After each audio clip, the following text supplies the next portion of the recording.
you. He was surprised that he saw your child downstairs. Yeah. Looks just like you. And Really? very cute. It's a girl, right? Yeah, it's a girl. Her name's Mabel. Mabel. Mabel Alabama Pearl. Mabel Alabama That's, Pearl. Yeah. Full on Hussy. Sounds like a high concept. Yeah, exactly.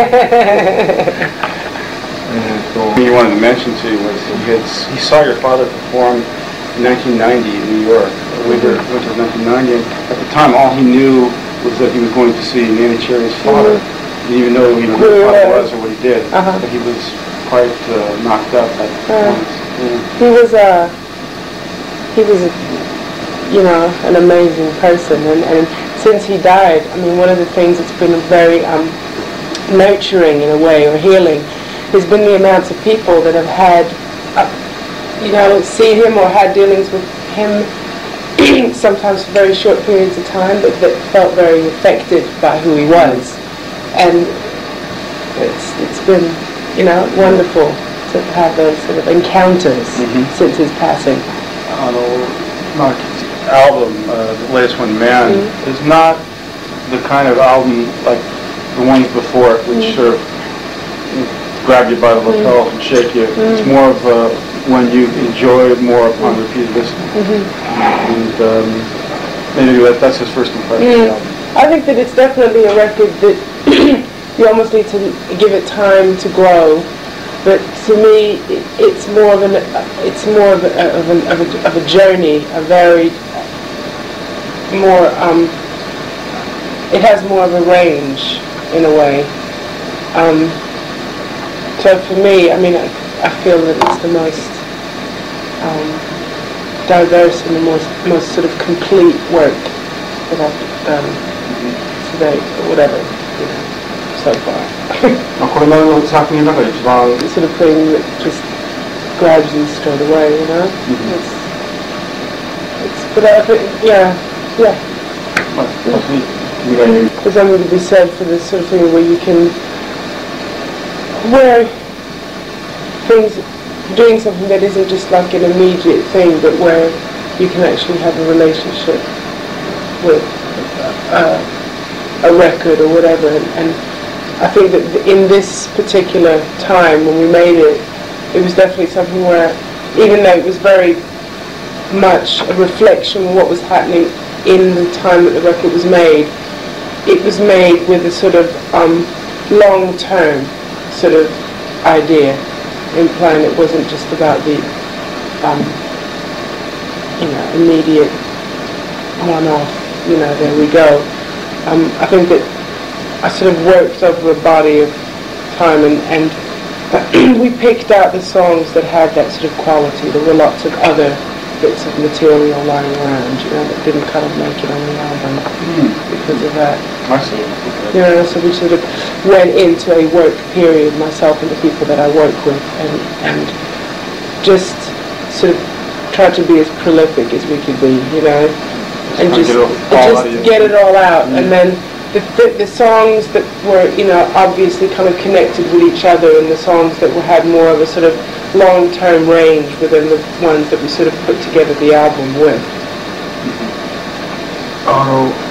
Yeah, one thing that impressed him was that the album includes outside works of yours, like the collaboration with Turkey, the thing you did for the Marvel tribute, and yet it all sort of fits together as pieces of the same puzzle of the album. So he was impressed. It seems to suggest a vision on your part, or a vision that was actually manifested in the album as a whole. Well, I think that whether you're working on something that's for your own record or something that's specifically for another record, you still have to do it in the sense that you would do anything else. You know, it has to be in keeping with what you are. And I mean, for me, the sort of doing Trouble Man was an interesting challenge for a start, because it was a song, I mean, that was written by, I think, Marvin Gaye was genius, you know, as a songwriter and his ideas about things. But also just in relating that particular song, Trouble Man, into kind of transforming it into a female kind of lyric, you know, was a real challenge. At the time I was working with Tricky, and we just sort of went in, not with Tricky, but in that period of time where I'd kind of been free-forming and improvising quite a lot with my voice, because I mean that's the nature of working with someone like Tricky, is that you don't have a set agenda. You just, so it was really something. It was quite an interesting turning point in the making of the album, in that sense, and also in the sense that we used more of a kind of raw, live-based kind of sound in that particular song, you know. So we sort of went from there into another series of things. Show and kind of prove in a way that you can kind of have a sense of continuity, but yet be sort of quite diverse, you know. And I mean, I think that I've come from a background of where I've done all sorts of different things, you know. When I first came out as a solo artist, it was maybe more hip-hop based, but before that I've been in a band like Rip Rig and Panic, which is very kind of musically diverse, and I find that the music business is such a ghetto in the sense that you have to fit into categories the whole time. And I think that for me, like right now, it just felt really important to be able to, you know, make a record that was connected, but that was still, yeah, sort of playing around with different kind of sound mediums, you know? You mentioned Tricky. Maybe you could give us your personal impression. Yeah, my personal impressions of Tricky. Yeah, he is.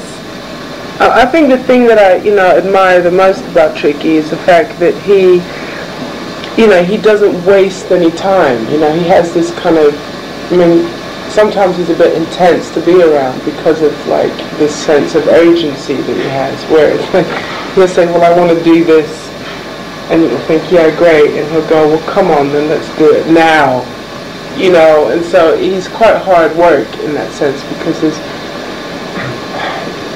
he's not someone who gives things a lot of time and thought, but he gets a lot of things done, you know, and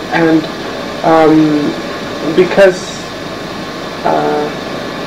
he's kind of in touch with his own impulsiveness, most of what he does has a kind of really great quality, because he has an ability to make it be what it is, and yet he has a very clear idea of what he wants, you know. It's quite interesting. We work together, because, you know, we did a couple of things that were like really quite rough sounding and very, you know, with heavy beats and stuff, and then next thing we might do would be like, you know, punk track. So it was just like, it was really playful, you know, really playful.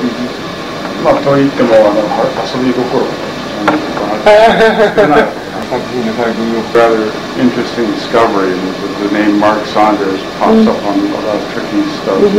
Look at Raw Like Sushi, there he is on that album. What is he? Who is he? Mark Saunders is, he, I suppose, started up as an engineer. The first time I worked with him was with Tim Simon from Bomb the Bass when we did Buffalo Stance. Tim Simon. Yeah. And then he worked on a couple of things. He also worked on Man Child, because Tim did some work with Man Child with us. Then he was a sort of an engineer stroke sort of co-producer. So we worked with him a bit on Raw Like Sushi. He then went off with Tricky to be Tricky's, I mean, he then did a series of other stuff, and the next sort of meeting I had with him was when he was working with Tricky, and basically he had been Tricky's engineer and sort of his co-producer, you know, whatever, for the first album. And then we worked a bit with him, and then he, for instance, worked with us on Trouble Man. So he's just someone he's really musical. He's very quick. He has good opinions, but he's also capable of not having opinions when it's not really in his place to have opinions. So therefore he's a great person to work with. You know? Yeah. Interesting because we associate Bristol now with trip hop bands, pop groups. But when you were in the pop group, the Rick Rig and Panic. I didn't know. Rick Rig and Panic, yeah. You were in the pop group. No, yeah. But a lot of but some of the members from the pop group went to, That's what he originally thought of as the Bristol scene. Right. How about in your own case? I mean, when you think of Bristol, I mean, are those the names that come to mind? Yeah. I mean, it's interesting because I think because of bands like the pop group, things like Portishead exist, or Massive Attack. It was a sort of, because it's quite a small place, and there was these kind of quite eclectically kind of formed kind of bands there, like in the beginning the pop group. It was just there's always something sort of quite different about Bristol, basically. The eclecticism? Yeah, I think so. And I think that people there always had a fairly sort of tongue-in-cheek kind of approach to what they were doing. People weren't really necessarily taking themselves too seriously. It was always a bit mocking in quite a healthy way. And I think that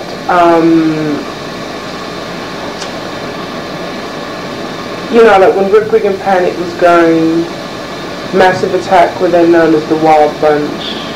A couple of the guys from Rick Rig and Panic had grown up with Willie Wee and Daddy G, and some of the guys that were doing that. The hip hop thing kind of came to thing, and they were sort of DJing around Bristol and stuff. Nelly Hooper, who was in the Wild Bunch, kind of moved to London and started producing things, and it just, and then things just kind of took their own course. But I think that Bristol always had its own identity in the sense of having a sound. Like everyone was into hip hop, but they didn't make derogatory kind of American-y sounding hip hop. They made, their own sound system, much more witty and much more, inspired by the sort of sound system reggae thing. Sort of heavy cross-pollination. Yeah, exactly. When Tricky recorded his first stuff on his own, away from Massive Attack, he did it with Mark Stewart, who used to be in the pop group. They went into the studio together in Bristol, and everyone was kind of going, oh yeah, right, Tricky, like, really? You're going to make records now? And then that was actually the first version of Aftermath that Tricky did with Mark Stewart, so, it's kind of a question from left field here. It starts out with Howie B, I guess, who was a Massive Attack. When he had his first child, he put out a record called Baby, and there was sort of a big hoopla about it, and fatherhood and his newfound happiness. In your case, we don't really get the element of your children and your family life on your records. He says your maternal instincts seem to be more extensive, far-reaching, sort of covering the globe. Do you think that's a difference between how a man and a woman would approach parenthood? In terms of, as artists, I mean, how we would do things? Quite possibly. I mean, I think that obviously, having a kid is something that very much changes you, and it really affects you emotionally. I mean, it's like the minute that you've got something you'll die for, your life is it's got a different sort of depth or whatever. Priorities change. Priorities change. But I think that without sounding, because there is a whole air of like, that I find that I resent sometimes, where I get labelled as this sort of super mom rather than a woman with children who is a mother. It sort of creates a sort of weird barny kind of farmyard kind of slightly sort of quite almost unsexual kind of air, I find, that I find quite difficult. But I think that a woman becomes a mother and is a mother sometimes within herself, even if she hasn't got kids. And therefore, is what I'm trying to say, she adapts who she is as far as bringing up her kids and doing what she has to do in a different way than I think maybe a man does. You know, I think sometimes it's far more mind-blowing than a man. Do you see what I'm saying? I maybe didn't do that. But I think that sometimes it can blow a man's mind more than maybe a woman. It gives you another perspective and another range emotionally, but it's not so like, oh my God, you know? So you wouldn't, what you're saying is like a woman would not think about like wearing it on her sleeve like that? Where maybe as much. I think that it's maybe a little bit more, it's more deep? Yeah, I think so. I mean, I'm not saying that it isn't deep for a man, because obviously it is, but I think that because of what maternal instincts are, I think that it isn't such a, maybe as big of a sort of sensation. You know what I mean? Yeah, right. I think that it's just something that you are and that you do, you know, and that you dedicate yourself to. So it's definitely a different way of approaching it, but you know, I find that also in my case with my kids, you know, that I want to protect them, you know, and I don't want to sit and rant on about them and what I do. That it's much as something that I maybe express quietly through other things. This actually is translated later. What I give him is, I boil it down. Right, and I'm just trying to edit this in my mind. No, please, by all means. That always say. And I was going to say almost simpler than that. I was just started. Sometimes for a man, I think it's that they didn't know that they could feel that way. Whilst the woman knows that they can feel that way. Okay. Do you know what I mean? Yeah, it's, that makes a lot of sense. You know? Yeah, I know. Like a really great thing, you know? And guys, friends of mine that have had kids, and men that I know that I've seen where it's really, really changed them. And sort of affected them in a really made them sort of quite capable of being almost like soft in a good way, you know. You know, letting down some of the shields. It's really a good thing, I think.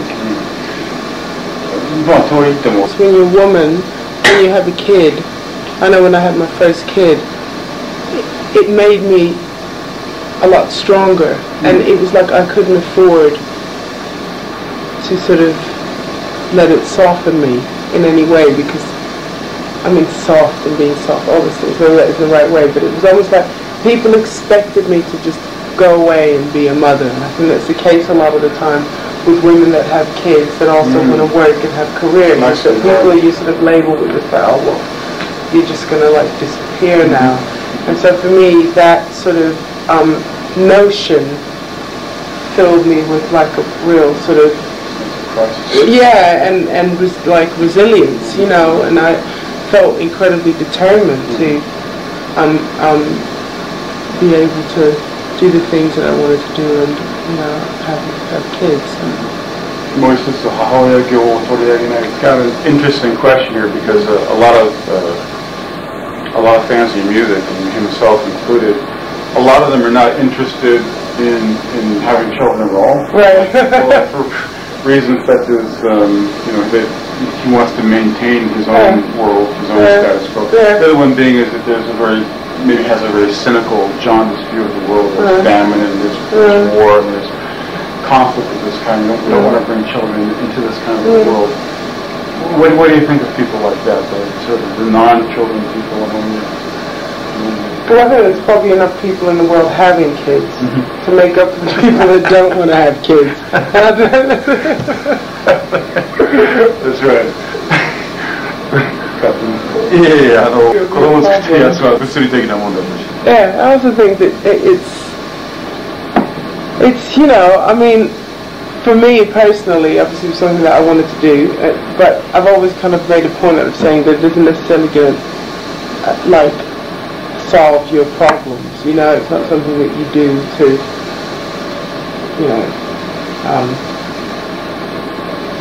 and that it's just going to make everything make sense all of a sudden. It's not greener pasture. No, it's just something that you're committed to or not, and I think sometimes also someone like him, he might just meet someone in his life where something as basic as just like wanting to make a baby with him becomes like a very, this is something that tends to happen. And I think also, as far as looking at all the terrible things that are happening in the world, I think that there's a school of people that have maybe an alternative way of thinking, that have different attitudes to the world and to our planet, that are bringing in kids here, and I think that's going to have an effect on our future, hopefully. I think there's some fairly, what I'm saying is that there are people now that maybe that are more like us, that are having kids and having families when they feel like it or whatever, that are bringing up kids thinking about the world and the planet in another way, and I think that that's something that could make a difference, In any case, I've always felt that I haven't been able to have a relationship with someone, even if I didn't have a kid with them, right? I'm not saying that I've had only had relationships that I've had kids with, but I haven't really been interested in actually being able to really get into someone unless I thought that I could maybe imagine myself having a kid with him. Do you know what I mean? That's the logical conclusion. How? I don't know. No, that's not. I think that's probably the most basic. Yeah. We're just very in touch with that. Yeah. A lot of people sort of deny themselves. Yeah. Even if I knew that it's the last thing I was going to do because maybe it wasn't the right time, but somewhere inside all the fascination and attraction to someone, there is that kind of basic, instinct. Tell me about it. I got 3 of them. I cannot have any of them. Exactly the same reason. I want to, it's funny. No. Basic shit. Nuts and bolts. Nuts and bolts. じゃあその話が出たんでちょっと、最近の日本 Interesting you mention that because here in Japan what we hear a lot about these days is not women like yourself who are interested in that kind of a solid commitment. And what seems to be very popular among teenage girls these days is sex for money. It's prostitution, but it's not like done with whorehouses and pimps and madams and stuff. It's just girls actually having sex with other men for money. They get paid to do it. I'm just wondering, as an elder statesman, what kind of message would you have for these girls who seem to take a very cynical view of sex and love and life? Well, take better care of yourself, really. Have more, better self-esteem. There are other things you can do for money, really. You know what I mean? I'd say save, the one good thing you got for, somewhere where it's I'm not someone I'm not incredibly you know, I mean, I'm not someone who's just going to sit here and shout like monogamy, monogamy, you know, that's not the case at all. I think that it's a great pity that, you know, when I look at my own, like, kids now, that there's like, you know, AIDS, you know, and the sort of sexual experimentation is like really something that you have to be very careful with, you know, it's like really not what it used to be, you know, because it's something that it's like an important part of becoming who you are, you know, you've got to be, so a lot of the, so it's very different to like how it was when I was kind of littler in that sense, but I think that, I don't know, when I hear stuff like that, it's just a bit sad, really. Because, you know, it's just, sex is kind of a bit more, worth a bit more than that, really. You know? Chewing gum, you know, like having sex, like it's like eating a piece of bubble gum, do you know? Sex, you know, gum season itself is maybe teenage girls' way of kind of getting back at a cynical society. A society that doesn't have you know, their interests at heart, maybe. Quite possibly. I'm sure that there is I mean, quite possibly there's definitely an air of sort of pessimism, you know, without a doubt. But it's just a bit of a shame when, because I think that at the end of the day, no matter how hard-headed and how hard you are in the way that you're doing things, people are much more vulnerable than sometimes they pretend to themselves. And somewhere inside, no matter how angry you are about things, you feel kind of hurt, even when you're letting yourself down. You know? 시간 대기납되는 뭐 나의 경우나だけど I'm sure that it's some sort of, you know, confused kind of cry for freedom, you know, it's like some sort of confused form of, like trying to, you know, some kind of weird liberating kind of, I don't know, act, but it's just, I mean, you know, I know that the things that I've done that where I didn't think that it had any effect on me or that I was alright, and I've definitely come out feeling a bit scummy. You know what I mean? Yeah. One of the most very impressive songs from the album Woman. In this song you sing about hunger in Ethiopia, but it's not, you don't like focus on the hunger, you a metaphor for powerlessness? I think the line goes,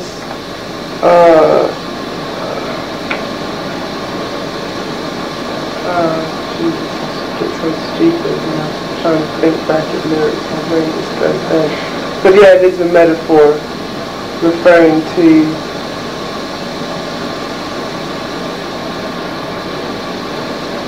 I suppose feeling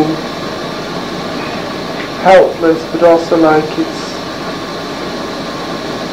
that pain is a part of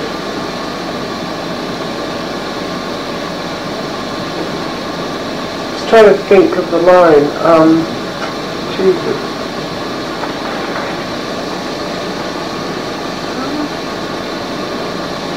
Yeah, I think it's just I've got all of Ethiopia inside of me. I mean, it's just it's a metaphor for the sense of feeling kind of moved and like it concerns me, and it's in there like a river. I don't know quite how to explain it, because it's one of those things that it's like trying to bridge over a lot of different things that I feel very like concerning our planet and famine and feeling a sense of helplessness, but also feeling like even though I'm not there, I'm going through it as well. Oh, I see. Okay, right. Do you know what I mean? Yeah, right, It's like right. You can't detach yourself from yeah. it. Right. Something puro mas. Yeah, I see. Yeah. It's something that concerns us all. You know, it's everyone's problem. It's not just the people that are there going through it. Yeah, right. And also I think in relation to, you know, having come to a point where I've asked myself a lot of questions and thought quite a lot about what it is and what it means to be a woman, and recognizing that there is something in the soul of a woman that almost feels like it's just been handed down through generations, like just like an old soul, you know. And there's something in my resilience as a woman that, you know, that I recognize kind of in my mother's mothers, you know.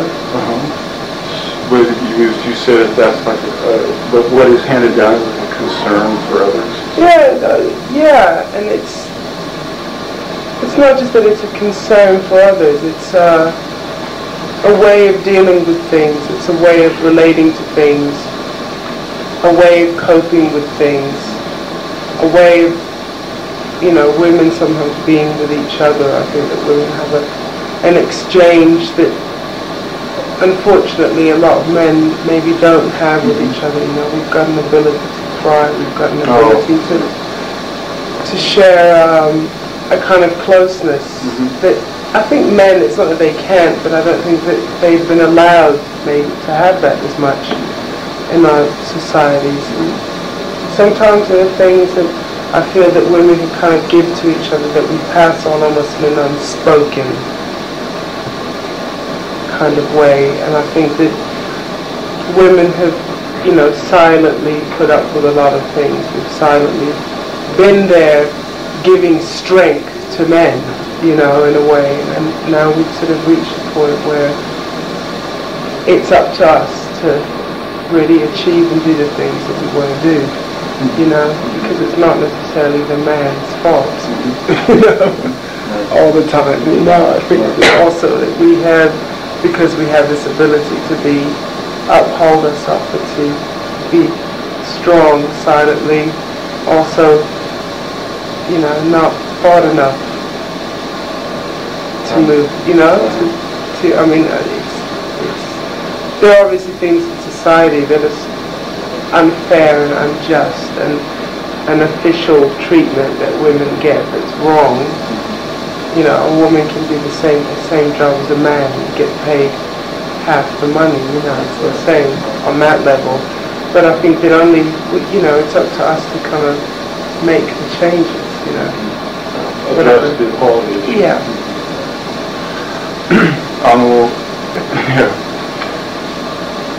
We see that Bernard Butler has got a credit on this album. We haven't heard much from him recently. How did he get involved in this, and you know what he's up to? Yeah, I think he's working on some of his own things, and basically the involvement came from wanting to do something, wanting to have a guitar on Woman, because there was this empty hole there and something needed to happen, and we tried various things, but it needed to be something like that, but very few. Most guitar players are quite obvious, and Bernard Butler has a really particular style. So we wanted him to do it. So like, what exactly did you expect him to do? Well, he's just someone who has, just like, I don't know, he just can make his guitar not sound like a guitar sometimes. You know, he just has quite a playful way of playing, so we just approached him and he wanted to do it, so that's kind of how it came about. I didn't really know him before that, I just knew his work. And it was kind of interesting to see, like when he came and played there to play on Woman, everyone was kind of in awe, you know, and he was in there, he did it in like 3 takes or something, and who, yeah, just really did something great, you know, and it was great to see someone that had that much love for his instrument, you know. He was really like, he's so in love with his guitar, you know. It's just, but he never sits anywhere without holding it. So I think that was really what we're looking for, and he had the answer to the problem. Fourth child. Third. Oh, she's third. Okay. Third. Can we expect a larger family? I think I've done my deed, really. You know what I mean? As you're not going to have any. I've done it for you.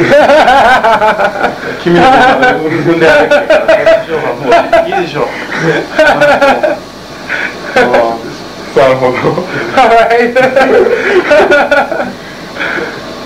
じゃあ子育てで、まあ、最も気をつけてる、今気をつけてるのは For bringing up your kids, what's important to you for your kids? You talked about wanting to protect them, but what else is important for a child or important for them? I think, I mean, I try and have as open of a relationship as I can with them. I want them to know about as many things as possible. I think the more you know, the more the safer you are, in a sense. I don't think you protect anyone by not telling them things, if you see what I mean. Not telling them things, but hiding things from them. And hopefully, I hope that they'll have a strong enough sense of who they are to go out and do and be the things that they want to be. You know, it's a bit like being a coach, being a parent, isn't it? You know, you've got these people, and they're their own person when they're born. You don't make them into a person, and hopefully you can just coach them into being, you know, being who they're going to be, you know.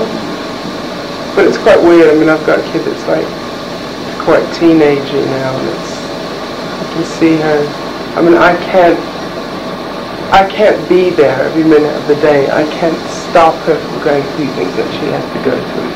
But I hope that she's got enough sense to be able to, and I think she does. How old is she? 14 now. To be able to say, pick her own time. You know? じゃあ最後の質問です。 One last question. あなた、When you were a girl, you traveled around quite a bit with your father, and now you're on the road from time to time. You're off doing things, and obviously your smallest child this time. Do you ever want to just kind of stay in one place? I mean, you haven't had that sort of childhood, and now the kids being put in this position. But you just want to have them settled down in one place. Well, we're fairly settled down in one place.